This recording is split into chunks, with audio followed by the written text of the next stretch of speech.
સુરતના ડિંડોલી વિસ્તારમાં સગીરા સાથે દુષ્કર્મ અને અપહરણનો ગંભીર મામલો સામે આવ્યો છે। લગ્નની લાલચ આપી એક યુવકે સગીરાને પ્રેમજાળમાં ફસાવી અપહરણ કર્યું હોવાનું સામે આવ્યું છે।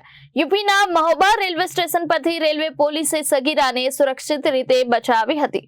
ડિંડોલી પોલીસ મથક વિસ્તારમાં રહેતી 17 વર્ષીય સગીરાને મોહમ્મદ રફીક નામના 20 વર્ષીય યુવકે પ્રેમજાળમાં ફસાવી હતી। આરોપીએ પહેલા સગીરાને બ્લેકમેલ કરી બાદમાં લગ્નની લાલચ આપી ટ્રેન મારફતે બિહાર મોકલી દીધી હતી। યુપીના મહોબા રેલવે સ્ટેશન પરથી પોલીસે સગીરાને સુરક્ષિત રીતે બચાવી હતી। બાદમાં યુવતીને સુરત પોલીસને સોંપવામાં આવી હતી, જેથી સમગ્ર ઘટનાનો ભેદ ઉકેલાયો હતો। ડિંડોલી પોલીસ મથકમાં આરોપી વિરુદ્ધ સગીરાના અપહરણ અને દુષ્કર્મનો ગુનો દાખલ કરવામાં આવ્યો છે। આરોપી સામે બીએનએસ અને પોક્સો હેઠળ કડક કાર્યવાહી કરવામાં આવી છે। ડિંડોલી પોલીસે આરોપીની અટકાયત કરી વધુ તપાસ શરૂ કરી છે। એક સગીર દીકરીના અપહરણ અને તેની ઉપર બળાત્કાર બાબતે ડિંડોલી પોલીસ સ્ટેશનમાં તારીખ 30/1/2026ના રોજ એક ક્રિમિનલ કેસ દાખલ થયેલો છે। આ ક્રિમિનલ કેસ બીએનએસની વિવિધ કલમો અને સાથે સાથે પોક્સો એક્ટની વિવિધ કલમો હેઠળ ગુનો દાખલ થયેલો છે। આમાં જે ભોગ બનનાર દીકરી જે છે એની ઉંમર 16 વર્ષ અને 11 માસની છે અને એના પિતાશ્રીએ આ ફરિયાદ જાહેર કરેલી છે।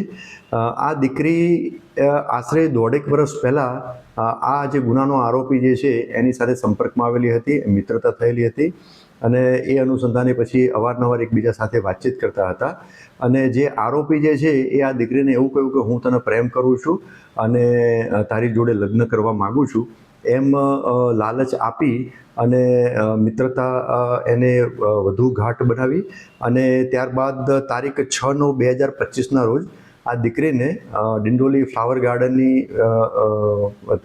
ત્યાં બોલાવી અને તેને રિક્ષામાં બેસાડી અને ગોપી તળાવ, સુરતમાં જે ગોપી તળાવ આવેલું છે ત્યાં લઈ ગયા અને ત્યાં લઈ અને આ દીકરીની મરજી વિરુદ્ધ આ આરોપીએ એના ઉપર બળાત્કાર કરેલો હતો। ત્યારબાદ તારીખ 22/1/2026ના રોજ આ દીકરીને લલચાવી અને એને એમ કહ્યું કે તારા ઘરેથી તારા લગ્ન બીજે કરી દેશે એમ કહી અને એને એનું અપહરણ કરી અને એને સુરત ઉધના નહેરથી લઈ જઈ અને ત્યાં સુરત રેલવે સ્ટેશને ત્યાં એને રેલવે સ્ટેશનમાં બેસાડી અને ત્યાં રેલવે સ્ટેશન બેસાડી અને ત્યાં ટિકિટ આપી અને સહરાસા એક્સપ્રેસ ટ્રેનમાં એને બેસવા જવાનું કહ્યું અને ત્યાંથી એને એમ કહ્યું કે તું મુઝફ્ફરનગર ત્યાં ઉતરી જજે। મીનવાઇલ આ જે સગીર દીકરી જે છે એને વચ્ચે મહોબા જંકશન ખાતે રેલવે પોલીસ એને સંપર્કમાં આવ્યો અને એમણે થોડી પૂછપરછ કરી, એમને થોડું ડાઉટફુલ લાગ્યું અને દીકરીએ પણ એમને જણાવ્યું કે આ રીતનો જે ઘટના બની છે તો દીકરી માઇનોર હોવાથી ત્યાં મહોબા જંકશન ખાતે રેલવે પોલીસે એમને ઉતારી દીધા અને પછી ડિંડોલી પોલીસ અને એમના પેરેન્ટ્સનો સંપર્ક કરેલો હતો। ત્યાંથી દીકરીને પછી એમના પેરેન્ટ્સ અહીંયા લઈ આવ્યા હતા અને આ જે દીકરી સાથે જે બળાત્કાર અને એનું અપહરણ કરીને લઈ ગયા હતા એ બાબતે ડિંડોલી પોલીસ સ્ટેશનમાં ગુનો દાખલ થયેલો છે। આરોપીનું નામ છે મોહમ્મદ રફીક મોહમ્મદ સુફાન અંસારી। એની ઉંમર વર્ષ 20 છે। એ મજૂરી કામ કરે છે અને એ plot number 2 Jadiya compound Krishna petrol pump પાસે ઉધના નહેર સલાબતપુરા સુરતનો રહેવાસી છે। મૂળ એ રહેવાસી છે ગામ કાંટા, તાલુકો ગાયઘાટ, જિલ્લો મુઝફ્ફરપુર, બિહારનો એ મૂળ રહેવાસી છે। આ જે આરોપી જે છે છેલ્લા 5 વર્ષથી અહીંયા એના પરિવાર સાથે રહે છે અને આ જે આરોપીને પોલીસે ડિટેન કરી લીધેલો છે અને એને ધરપકડ કરવાની કાર્યવાહી હાલમાં ચાલુ છે।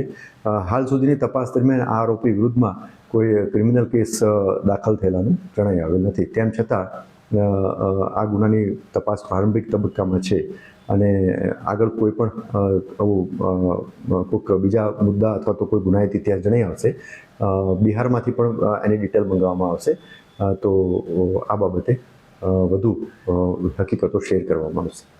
અક્સર હિન્દુ સંગઠનો દ્વારા કહેવામાં આવી રહ્યું છે કે લવ જિહાદનો પણ મામલો આનામાં નજરે પડ્યો છે।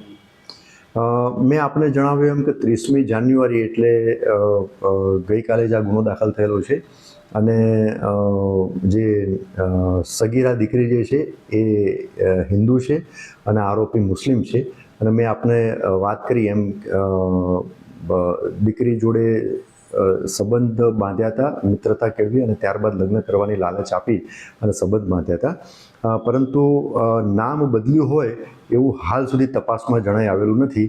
એટલે જે હકીકત એફઆઈઆરમાં જણાઈ આવેલી છે એ આધારે જ બીએનએસ અને પોસ્કોની એક્ટની જે કે વિવિધ કલમો જે લાગતી હતી એ આધારે ગુનાની તપાસ ચાલુ છે અને હાલ તપાસ પ્રારંભિક તબક્કામાં જ છે.